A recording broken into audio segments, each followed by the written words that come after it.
जिनके हैं वो थोड़ा ध्यान से सुने, जिनके नहीं है आप भी दादी होंगी ऐसी भी बात। दादी आप बड़ी हुई हो ना, दादी तो बड़ी है ना, तो मेरी बात ध्यान से सुनना। आजकल की बहुओं का तरीका, मैं बुराई नहीं करना चाहती, केवल कभी वचन के साथ संस्कार हमारे बच्चे में, हमारी बहू में आ सकते हैं। आज बेटियां अकेले रहना ज्यादा पसंद करती हैं माताओं। हमारी बेटियों के, हमारे बहुओं के जो बच्चे होते हैं छोटे, आज उन बच्चों को दादी दादा से प्रेम नहीं। क्यों नहीं प्रेम? क्योंकि बेटा और बहू ने प्रेम खत्म कर दिया। अगर बहू बेटा माँ बाप के पास बैठे हैं, उनके पास बैठ के बातें करें, बच्चों को पास बिठाएं, और दादी दादा के पास जब बच्चे बैठते हैं ना, तो मन में बड़ा प्रेम, बड़ा सुकून मिलता है बंधुओं। आज माँ अपने बच्चे को अपने अकेले कमरे में बंद करके रखती है, तो अगर दादी ने गलती से कभी कह भी दिया ना कि मुझे तेरे साथ खेलना है या बैठना है, तो वो कहेगी माँ आप कुछ नहीं जानती, जेल पर गवाह हो जाएगी, अभी तुझे पढ़ना है। अरे वो दादी माँ, वो माँ जिसने अपने बेटे को जन्म दे करके तुझे अपने घर बहू के रूप में, बेटी के रूप में लेके माँ आई है, वो माँ क्या अपने बच्चों से मिल नहीं सकती? आज घर के हालात इतने खराब हो गए माताओं, मैं बार बार विनती करती हूँ कि अपने बेटियों को, बहुओं को अच्छे से संस्कार दे दो। कथा सुनना या करना तभी मेरा सार्थक होगा, अगर आप मेरी इन बातों को अपने मन में बिठाओगे और इन पर पालन करोगे। अपनी बेटियों को, बहुओं को बताओ, जानते हो पहले समय में क्या होता था? पहले दादी नानी जो होती थी ना, वो बच्चों को कहानियां बताया करती थी। बच्चे नानी माँ से, दादी माँ से कहानियां सुना करते थे, और वो कहानियां ऐसी होती थी कि हमारे जीवन में वो कहानी ढाल बनकर खड़ी हो जाती थी। आज हमारे बच्चों को पता ही नहीं कि नानी कौन है और दादी कौन है। नानी से फिर भी प्रेम हो सकता है, पर दादी से कोई प्रेम नहीं। बुरा मत मानना, सत्य है माताओं। अपने बच्चों को संस्कार दो। कथा मैं 8 घंटे भी सुना सकती हूँ, पर संस्कार कहाँ से आएंगे बताओ? कथा के कुछ ऐसे शब्द हैं जो आप समझ पाओगे, कुछ नहीं भी समझ पाओगे, पर ये बातें आपके जीवन को सुधारने वाली बातें, संस्कारी बातें आपके जीवन को बदल सकती है। अपने बच्चों को संस्कार दो, अपनी बेटियों को संस्कार दो। अपनी बेटियों और बेटों के साथ माँ बाप मत करके रहो, आप उनके साथ दोस्तों की तरह रहो। आप जानते हो ना, जब हमारे बच्चों के जीवन में कोई घटना घट जाती है तो उसका कारण क्या होता है?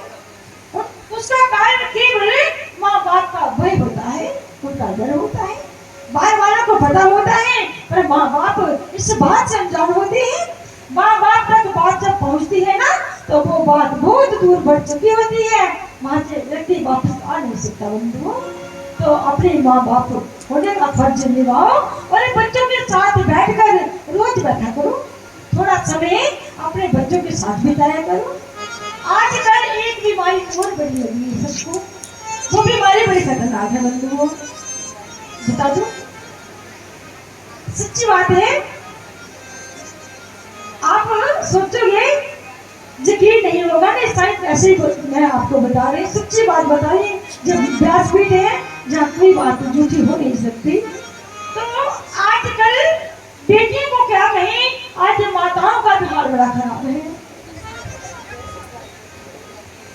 आज माताओं केवल फोन चाहिए, फोन चाहिए, ना तो परिवार चाहिए, ना बच्चे चाहिए, केवल फोन। उस फोन पर जहाँ तक कोई ढंग की कोई चीज देखी जाए, जो चीज हमारे जीवन को आगे बढ़ाए, वो चीज देखी जाए।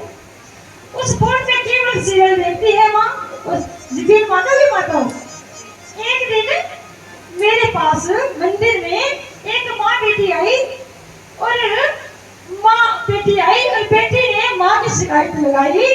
मैंने थोड़ी दिन पहले बेटी को मना किया कि बेटे आप पढ़ने वाले हो, अभी फोन मत चलाया करो, आप तो अभी आपका समय पढ़ने का, आगे बढ़ने का है, फिर पूरी उम्र फोन ही तो चलाना है।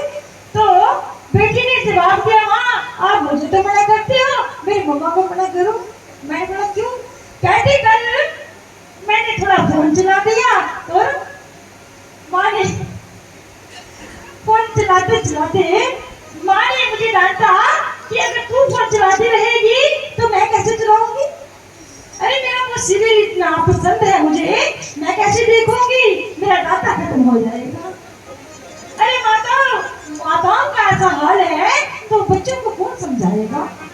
इस फोन ने हमारा सर्वनाश कर दिया। फोन में बहुत कुछ है सीखने वाला, आप सीख कर अपना जीवन बदल सकते हो, पर हम गलत देखते हैं, सही इस्तेमाल नहीं करते माताओं।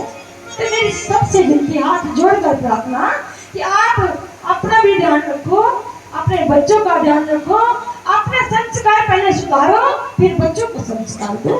अगर माँ बाप के अंदर संस्कार नहीं है ना, तो फिर बच्चों को संस्कार देने के आप अधिकारी कभी हो नहीं सकते।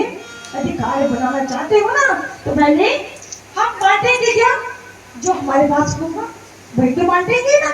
अगर हमारे पास खुद नहीं, हम दूसरों को बांट नहीं पाएंगे।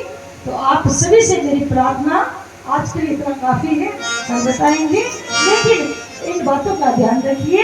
जय माता दी। अपने बच्चों का ध्यान रखिए, बेटियों का ध्यान रखिए।